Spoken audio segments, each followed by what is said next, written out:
Prezadas e prezados espectadores e espectadoras deste programa Conversa.com.dom. É o espaço para a nossa conversa séria sobre aquilo que seriamente abala o mundo, nos assusta, nos intimida, na pior das situações, quando não sabemos o que ocorre de fato no mundo, as causas dos fatos e para onde este mundo se dirige em meio aos seus solavancos da crise profunda que vivemos e dos passos que devemos dar.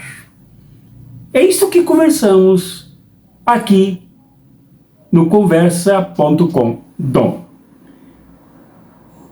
Sempre pedindo a vocês que deem likes aqui em nosso vídeo, nos outros também, que não foram contemplados pela beleza dos likes de vocês, e também se inscreverem no canal, esse ato nobre de se inscrever em um canal que trata de coisas tão sérias sobre as nossas vidas como este canal trata.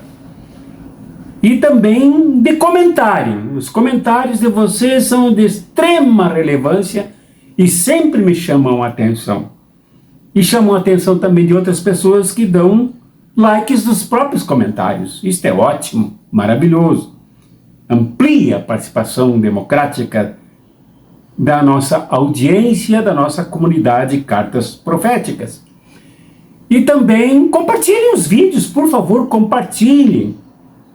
Se vocês acharem por bem compartilhar apenas partes daquilo que vocês querem dizer às pessoas, fiquem à vontade, mas sem desistir de chamar as pessoas para o nosso canal. Isto nos fortalece aqui no YouTube. Então, se tratamos de coisa séria, retornamos à questão da fala do presidente Lula na Etiópia. Aquela fala que causou tantos balanços e sacudidelas na extrema direita mundial, a começar pelo sionismo nazista. Aliás, não há como separar uma coisa da outra. O sionismo é nazista e o nazismo Israel é sionista. E depois se estendeu pelo mundo, chegando em forma de histeria aqui na Câmara dos Deputados, no Senado Federal e, sobretudo, na mídia, sem nos esquecermos das igrejas da Estrela de Davi. Estas igrejas sionistas que abandonaram Jesus se algum dia o seguiram para seguir o sionismo. Então voltamos a essa questão da fala do presidente Lula, e acho bom que eu seja agora um dos últimos a tratar desse assunto, e não entrar no calor da hora, no momento em que todo mundo xingava, todo mundo interpretava, de modo que a fala do presidente Lula, em muitas das outras interpretações, se escondeu para se preservar muito mais aquilo que a mídia diz, aquilo que as igrejas falam, aquilo que deputados fascistas falam, deputadas também, até promovendo um impeachment do presidente Lula na Câmara dos Deputados e Deputadas, como se isso fosse viável. Então é bom que a gente retorne a esta fala, analise esta fala, converse sobre esta fala, porque um dia desaparecerá na história, que tem seus túneis, tem seus bueiros, tem as suas curvas, tem seus trechos de escuridão. A fala do presidente Lula poderá se perder, mas aquilo sobre o que o presidente Lula falou está vivo. E sobre isto temos que nos manifestar, continuar a nossa análise. No nosso conversa.com de hoje, eu trago várias falas, dessas maravilhosas falas que cruzam pelos grupos de WhatsApp, que eu quero aqui colocar como contribuição dessa nossa conversa. Para terminar depois com um artigo, e esse eu peço que vocês leiam, clicando no link aqui abaixo do nosso site Cartas Proféticas, do querido diplomata Milton Rodó, que analisa esta fala do presidente Lula e as reações ocorridas a partir do fascismo, que faz das suas ameaças, faz das suas mentiras, faz das suas fake news a nuvem de fumaça para esconder a barbárie em Gaza, a barbárie na Palestina. Eu rodarei aqui alguns vídeos e me parece que o primeiro mais justo que se deve aqui rodar é ouvirmos novamente o que disse o presidente Lula. Ouvimos o texto dele literalmente, eu podia até repetir aqui o texto literal do presidente Lula para evitar nessa audiência que faremos, nessa escuta, nessa assistência que faremos aqui vendo esse vídeo, voltarmos à fonte, voltarmos ao sentido original do que falou o presidente e não escutarmos isso que a mídia diz e que esses outros baderneiros, como por exemplo o Silas Malafaia, dito pastor, esse empresário da empresa Vitória Derrota em Cristo, diz por aí que chega a ameaçar o presidente Lula de morte, ameaçou de morte, a menos que as palavras que ele tenha dito significam outra coisa. Como, por exemplo, se referir a um triste fim do presidente Lula se não se retratasse, pregando ao presidente Lula a covardia, pregando ao presidente Lula o recuo dos covardes, dos alienados como ele, dos de rabo preso como ele, coisa que Lula não é, nós sabemos disso. Vejamos de novo a fala do presidente Lula nesse encontro com uma entrevista coletiva internacional com jornalistas fazendo várias perguntas, as mais bobas, as mais irrelevantes foram feitas pelos jornalistas brasileiros, notadamente os da Globo e os da CNN. Uma vergonha. Ouçamos aqui o que respondeu o presidente Lula literalmente. É importante lembrar que em 2010 o Brasil foi o primeiro país a reconhecer o Estado palestino. É preciso parar de ser pequeno quando a gente tem que ser grande. O que está acontecendo na faixa de Gaza com o povo palestino não existe em nenhum outro momento histórico. Aliás, existiu quando Hitler resolveu matar os judeus. Então não é possível que a gente possa colocar um tema tão pequeno, sabe? Você deixar de ter ajuda humanitária. Quem vai ajudar a reconstruir aquelas casas que foram destruídas? Quem vai distribuir a vida de 30 mil pessoas que já morreram, 70 mil que estão feridos? Quem vai devolver a vida das crianças que morreram, sem saber por que estavam morrendo?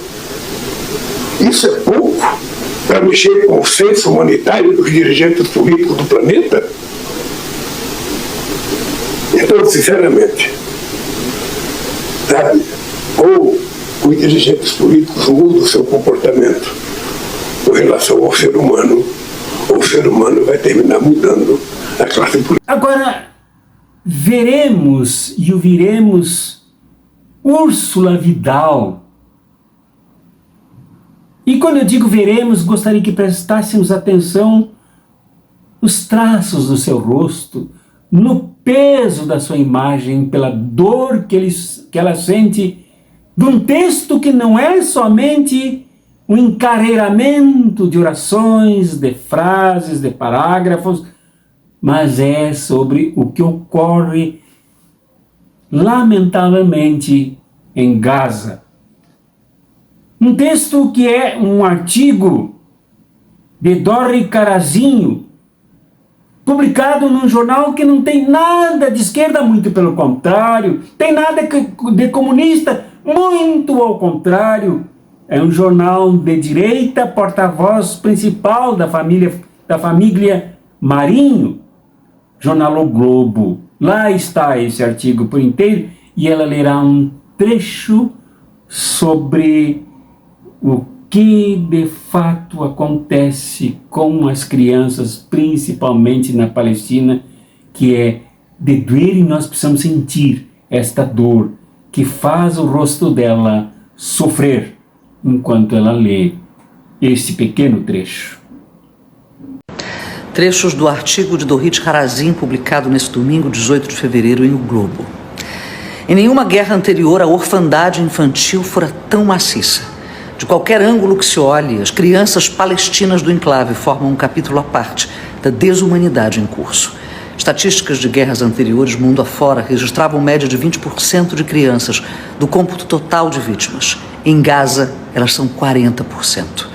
Dados levantados pela Save the Children apontam para mais de 10 crianças mutiladas por dia com a perda de uma ou de ambas as pernas. Isso há 4 meses. E talvez já chegue a 25 mil o número das que perderam ao menos um dos pais na guerra. Em Gaza, as crianças feridas ou sem familiares vivos, abrigadas em hospitais ou junto a agências internacionais, por vezes nem sequer sabem declinar um nome.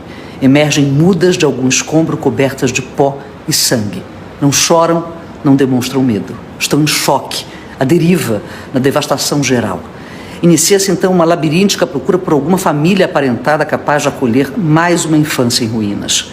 As que têm a sorte de continuar com algum colo de mãe ou presença de pai, tio, avô por perto, as sequelas previsíveis são inomináveis. A pediatra americana Sima Dilani, assessora sênior do Comitê Internacional de Resgate, que atua globalmente em emergências de saúde, passou 2 semanas no Hospital Al-Aqsa de Khan Yunis. Em longa entrevista a Isaac Chotiner, da New Yorker, ela relatou como foram suas primeiras horas de plantão ali. Chegar acompanhada de alguns cirurgiões, um obstetra, um anestesista e um intensivista vindos do Cairo. Já trabalharam em emergências no Afeganistão, no Iraque, no Líbano, no Egito, na Turquia, na Líbia, no Paquistão. E há 19 anos fazia pitstops na Cisjordânia e em Gaza. Ainda assim, nada a preparara para o horror que viu no enclave desta vez. A ausência de dignidade ali possível lhe pareceu abissal. A primeira criança a cair sob seus cuidados foi um menino de 12 meses. Ele tinha o braço e a perna direita arrancados por uma bomba. A fralda estava ensanguentada e se mantinha no lugar, apesar de não haver mais perna. Eu o tratei primeiro no chão, pois não havia macas disponíveis. A seu lado havia um homem emitindo os últimos respiros. Estava ativamente morrendo havia 24 horas, com moscas por cima. O bebê de 1 ano sangrava profusamente no tórax. Não havia nem respirador, nem morfina, nem medidor de pressão em meio ao caos. Um cirurgião ortopédico envolveu com gás os tocos da criança e comunicou que a não levaria de imediato para o centro cirúrgico porque havia casos mais urgentes, contou com crueza a doutora Gilani. E concluiu com empatia que não conseguia imaginar o que poderia haver de mais emergencial que um bebê de 1 ano, sem mão nem perna, sufocando no próprio sangue. A resposta é claro, todos sabemos. A pediatra também. Algum outro estrupiado da guerra, com pelo menos uma ínfima chance de ser salvo. Considerando as carências colossais, não era o caso daquele bebê.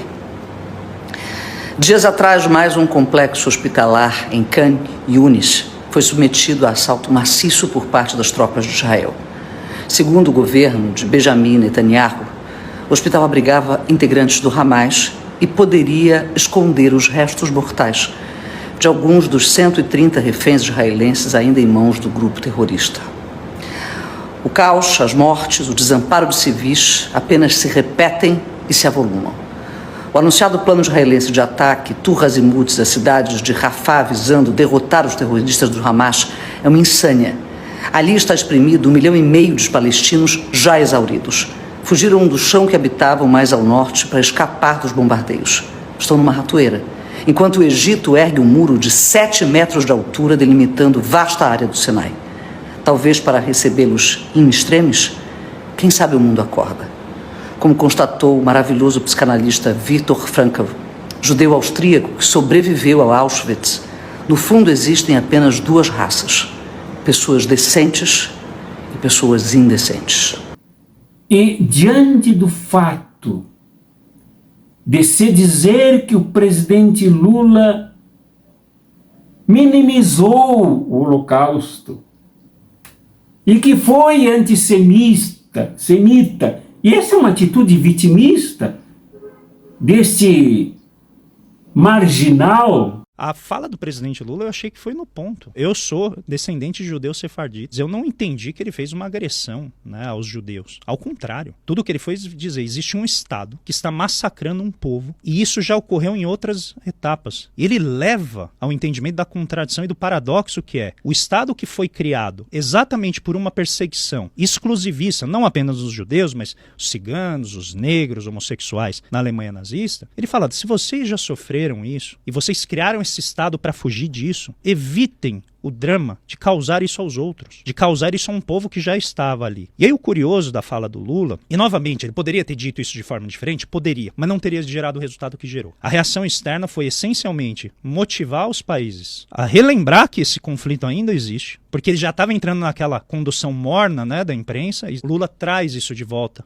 para o centro das atenções. E irrita um único país, porque todos os outros, obviamente, nem todos se aliaram porque possivelmente diriam de maneira diferente, mas não rejeitaram e continuaram apoiando as medidas. E o curioso é que, de alguma maneira, as pessoas acharam que era muito mais importante a fraseologia do que a morte de milhares de crianças. Desse homem cheio de ódio, desse que já ultrapassou Adolfo Hitler nos crimes de guerra que comete, o seu Benjamin Netanyahu, que se bancando de vítima distorce as palavras do presidente Lula, principalmente acusando o presidente Lula de ser antissemita, como que colocando num pedestal de glória. Frase típica e pronunciada de boca cheia pelos gospels, pelos evangélicos sionistas. Esses judeus glorificados da linha do seu Netanyahu são intocáveis para o Bibi. Falar contra a guerra, sobre a barbárie, contra a matança, sobre a extinção do povo palestino é atacar. É atacar os judeus, é atacar os semitas. Quando não é nada disso. A crítica que o presidente Lula fez foi ao governo que é Benjamin Netanyahu, o presidente de Israel, a aliança dele e boa parte do Congresso Nacional dele. Felizmente, uma pesquisa pública ontem se diz que 80% do povo israelita não quer mais Benjamin Netanyahu como primeiro-ministro, ou quer ver fora do governo. E olha, pelo que sei, em Israel há a pena de morte, e já se fala que Netanyahu, na medida em que sair do governo com tanto sangue derramado, ele será penalizado com a perda da própria vida. Escutemos um judeu verdadeiro, o que ele diz sobre a fala do presidente Lula. A fala do presidente Lula eu achei que foi no ponto. Eu sou descendente de judeus sefarditas. Eu não entendi que ele fez uma agressão, né, aos judeus. Ao contrário. Tudo que ele foi dizer, existe um Estado que está massacrando um povo e isso já ocorreu em outras etapas. Ele leva ao entendimento da contradição e do paradoxo que é o Estado que foi criado exatamente por uma perseguição exclusivista, não apenas dos judeus, mas os ciganos, os negros, homossexuais na Alemanha nazista. Ele fala, se vocês já sofreram isso e vocês criaram esse Estado para fugir disso, evitem o drama de causar isso aos outros, de causar isso a um povo que já estava ali. E aí o curioso da fala do Lula, e novamente, ele poderia ter dito isso de forma diferente? Poderia, mas não teria gerado o resultado que gerou. A reação externa foi essencialmente motivar os países a relembrar que esse conflito ainda existe, porque ele já estava entrando naquela condução morna, né, da imprensa, e Lula traz isso de volta para o centro das atenções. E irrita um único país, porque todos os outros, obviamente, nem todos se aliaram porque possivelmente diriam de maneira diferente, mas não rejeitaram e continuaram apoiando as medidas. E o curioso é que, de alguma maneira, as pessoas acharam que era muito mais importante a fraseologia do que a morte de milhares de crianças. Você fala muito contra o Hamas. Esta gente do jornalismo ocidental, notadamente do Brasil, jornalistas vendidos, jornalistas mulheres vendidas, jornalistas negras vendidas, jornalistas brancos e brancas vendidos, adotam a linguagem dos donos das suas empresas. Como dizia Paulo Henrique Amorim, no Brasil não existe liberdade de imprensa, existe liberdade de empresa. E a empresa controla, chantageia os seus trabalhadores e trabalhadoras da comunicação para que eles façam e adotem as discriminações, os horrores da linguagem deles, o discurso deles, dos donos das empresas de comunicação do Brasil. Que chamam a toda hora os militantes, os combatentes do Hamas e do Hezbollah de terroristas, da mesma forma como chamam o presidente da Síria de terrorista, da mesma forma como chamam o presidente da República Popular da Coreia de ditador, da mesma forma como chamam o presidente Maduro de ditador, distorcendo a imagem, fazendo essas autoridades de monstros, também desviam a atenção quanto à resistência do povo palestino, que não vem de hoje e nem se manifestou com a perda total da paciência com o sionismo quando resolveu enfrentar esta barbárie de forma armada, de forma a trazer custos para o governo de Israel e desgastá-lo perante seu próprio povo. Você verá aqui agora, no próximo pequeno vídeo, o quantas tentativas esse povo fez e que pacificamente redundaram em fracasso e esmagamento por parte do opressor sionista israelita. Então é preciso entender também isso, o que é que eles faziam desde sempre contra o povo judeu e particularmente contra as crianças que tinham que ser escoltadas para chegar às suas escolas. A gente vai vendo uma força tão extraordinária no povo palestino, Vilela, que são povos que já tentaram de tudo para obter sua liberdade. Porque em 1947, 1948, 1949 expulsam 750 mil pessoas com Nakba, destrói 520 vilarejos. Desde então nunca parou. Naquele momento ali já tomaram 78% do território, muito mais do que os 56,5% da resolução da ONU de 1947. Depois, na Guerra dos 6 Dias, ocupam militarmente tudo e aí assumem o controle, tanto de Gaza quanto da Cisjordânia. Os povos tentam de tudo há anos, todas as táticas não violentas que a gente mais admira no processo de independência da Índia com Gandhi, que a gente mais admira na busca pelos direitos civis para derrotar as leis de segregação racial nos Estados Unidos, as leis de Jim Crow, que Martin Luther King, que Malcolm X, que tantas pessoas fizeram, o povo palestino já tentou. Por exemplo, tem organizações internacionais, tem a International Solidarity Movement, que quando eu estive lá na Palestina Histórica em 2019, foi uma organização que eu conheci e eu me encantei com aquilo. Porque eles estavam trazendo pessoas de outros países para acompanhar crianças em Hebron, que é uma das cidades que está na Cisjordânia ocupada, que tem um acordo, inclusive, especial ali de divisão da cidade entre H1 e H2, porque tem muitas colônias sionistas ali, e que voluntários internacionais iam para Hebron para acompanhar crianças palestinas para chegar na escola. Quando eu vi aquilo, eu estranhei. Falei, como assim acompanhar para chegar na escola? Porque os colonos sionistas agridem as crianças que estão tentando chegar na escola, inclusive apedrejam elas. Então os estudantes, os voluntários internacionais iam para Hebron para levar as crianças para a escola e servir de escudo humano, para que as crianças não tomassem pedradas, e sim os internacionais. Também estive em comunidades beduínas como Han al-Mar, onde pessoas internacionais vinham lá, né, onde voluntários internacionais iam lá para ajudar aquela comunidade beduína a construir casas de bioconstrução, porque Israel não permitia que chegasse cimento lá. Então as pessoas vinham construir casas com técnicas de bioconstrução, com terra, com pneus, técnicas que a gente constrói aqui nos nossos mutirões, e que tinham que construir casas e escolas de forma clandestina. Quando chegavam os exércitos de Israel, tinham que correr todo mundo para o deserto se esconder, e tanto quem era palestino, beduíno, como quem eram visitantes internacionais, voluntários internacionais. Outra coisa também, pessoas vinham de outros países do mundo para tentar documentar e para tentar impedir os despejos do povo palestino, porque os despejos acontecem desde 1947, 1948, 1949. E acontecia até em Gaza também, antes do bloqueio, antes de Israel, o governo de Ariel Sharon, evacuar os colonos de Gaza dali em 2005, também lá tinha colônia. Inclusive, Rafé conta que ele não podia descer para o sul de Gaza porque tinha colônia. E aí, uma internacional, uma voluntária internacional chamada Rachel Corrie, estava lá em 2003, e ela foi entrar na frente de um trator que ia destruir uma casa palestina, porque queriam construir uma colônia ali israelense. Só que, em Gaza, isso? Em Gaza. E aí ela entrou na frente do trator. O operador do trator falou, olha, você tem que sair, porque a gente vai... O quê? Não, mas olha como foi.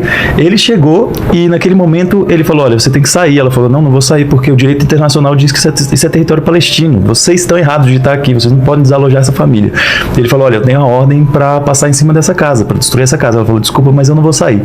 O operador do trator ficou sem ter o que fazer. O soldado que acompanhava aquela operação, uma área extremamente militarizada, como você pôde ver na sua visita, o soldado falou, passe em cima dela, pro operador do trator. O operador do trator falou, olha, isso eu não vou fazer. E aí ele falou, eu estou ordenando que você faça isso. O operador do trator se recusou a fazer.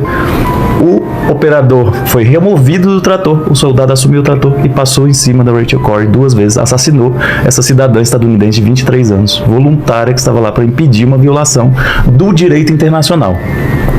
7 anos depois, em 2010, um grupo de pessoas do mundo inteiro se juntou com a Flotilha da Liberdade, a Frota da Liberdade que o Rafa mencionou. Deram o nome do barco que saiu da Turquia em direção a Gaza de Rachel Corrie, em homenagem a Rachel Corrie. Assim como a gente vê lá em Hebron e outros lugares, homenagens a ela, esse barco estava levando material escolar, medicamentos e alimentos para Gaza, para mostrar para o mundo que Gaza já estava bloqueada ali há pelo menos 3 anos. Bloqueio. E aí esses ativistas internacionais estavam chegando em Gaza quando o exército de Israel, com barcos e helicópteros, a bordo do navio, a bordo do barco Rachel Corrie, mata 9 pessoas e fala depois que os soldados foram agredidos com uma mesa. Com uma mesa, cadeira. Eles agrediram a gente com a cadeira. Cara, a gente poderia ir além disso. Eles matam com sangue frio. Com sangue frio porque ninguém pergunta a eles. Eles acham que é a gente que manda no mundo e ninguém pode falar contra a gente, porque se você falar alguma coisa contra eles, você é extremista. É isso. E depois disso... Simplesmente, você fala qualquer coisa contra Israel, você é extremista. A maioria são muçulmanos, mas tem quantidade boa de cristãos, e tem 2 igrejas, e uma igreja que muito católica antiga ou protestante? Não, católica. Ela, acho que a terceira mais antiga do mundo, foi bombardeada inclusive. Foi bombardeada nesse bombardeio. Não tem nem a igreja, eles não respeitam nem igreja, nem mesquita, nem escola, universidade, nem hospital, nem casa cheia de civis, nem nada. Tô com vontade de jogar bomba lá e eu vou jogar. Um cara que deu presente para filho dele, aniversário dele, eu vou bombardear um prédio, esse é o seu presente de aniversário. Você não viu? Um soldado. Um soldado israelense, ele falou, eu tava filmado. Eles têm... Isso é recente ou da outra... De 4 dias atrás. De 4 dias. Ele fez o vídeo, colocou no TikTok e não foi derrubada a conta dele, não foi nada. Ele fala bem claro que esse é presente do aniversário do meu filho, que eu vou derrubar, explodir essa casa. E com felicidade, com risada. E sobre a política adotada pelo governo sionista de Israel, nós precisamos ser educados. Claro que sim. Eu disse nós. Não eu e não só vocês. Nós precisamos ser educados. E precisamos dessa educação para compreendermos, para interpretarmos corretamente. Há muitas pessoas que exercem o papel da aplicação da educação no Brasil e no mundo.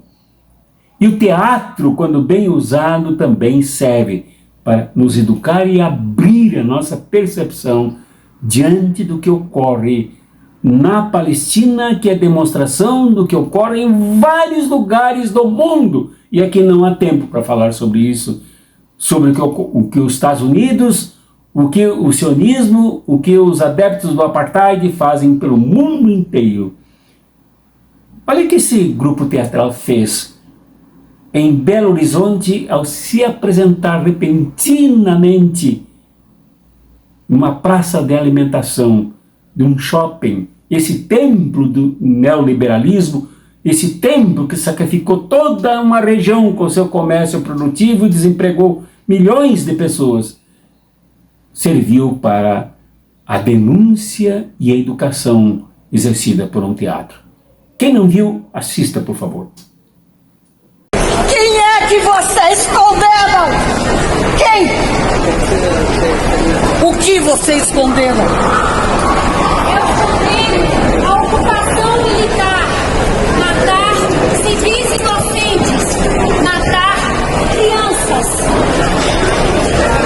Eu condeno a morte de jornalistas e a desinformação da grande mídia. Eu condeno bombardear hospitais e escolas. Eu condeno o caso de Israel pela morte de mais de 11 crianças. Eu condeno a desumanização de palestinos e palestinas. Eu condeno a limpeza étnica e o apartheid. E o que faz a ONU, que foi criada para segurar a paz do mundo? Nada! A ONU não faz absolutamente nada! Eu condeno o Estado de Israel por mais de 36 mil palestinos feridos e mutilados! Nós condenamos o genocídio! Nós condenamos o genocídio! Nós condenamos o genocídio! Enquanto vocês contam o genocídio! Enquanto vocês contam! Uma nação lançada sobre corpos palestinos!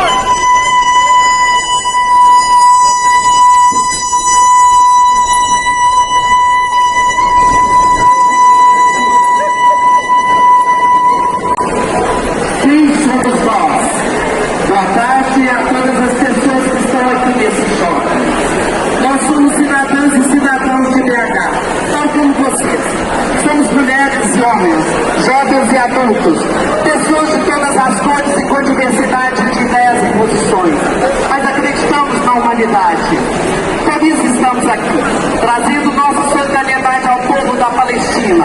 Por isso estamos aqui, chamando por sua humanidade. Não podemos permitir que continue esse genocídio, mas precisamos de todos e todos vocês. Se une a nós, levante sua voz na solidariedade ao povo da Palestina. Palestina livre do rio ao mar. Viva, viva, viva a Palestina! Viva, viva, viva a Palestina! Viva a Palestina! Estado sionista! Viva a Palestina! Estado sionista! Viva a Palestina! Estado sionista! Viva a Palestina! Estado sionista! Viva, viva, viva a Palestina! Viva a Palestina! Estado sionista! 76 anos! O Estado terrorista de Israel extermina o povo da Palestina! Alguém já ouviu chamando Israel de terrorista? Nós condenamos o Estado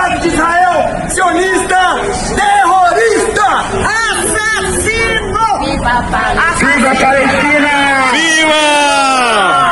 Não se esqueçam do meu alerta inicial, de ler o excelente artigo que me foi enviado, como também é enviado para várias pessoas, pela minha amiga, professora economista, que também exerce a função de comunicadora, de jornalista, Amira Khalili, uma palestina que mora em São Paulo, que mandou também, entre tanto material precioso, esse artigo do diplomata Milton Rondó.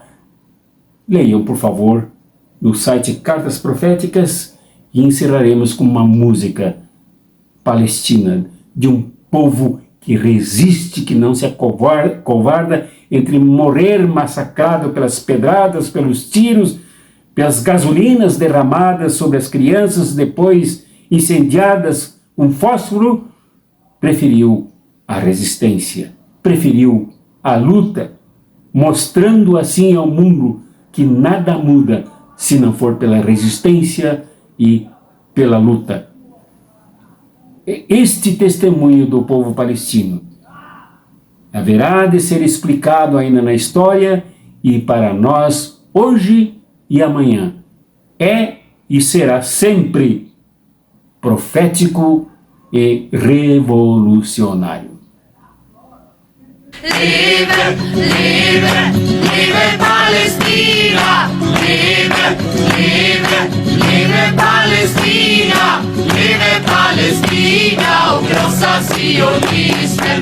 Lebe Palestina, o großer Zionismen! Och vi har odlat jorden! Och vi har odlat jorden! Och vi har skördat vetet! Och vi har skördat vetet! Vi har plockat citronerna! Och vi har plockat citronerna! Och pressat oliverna! Och pressat oliverna! Och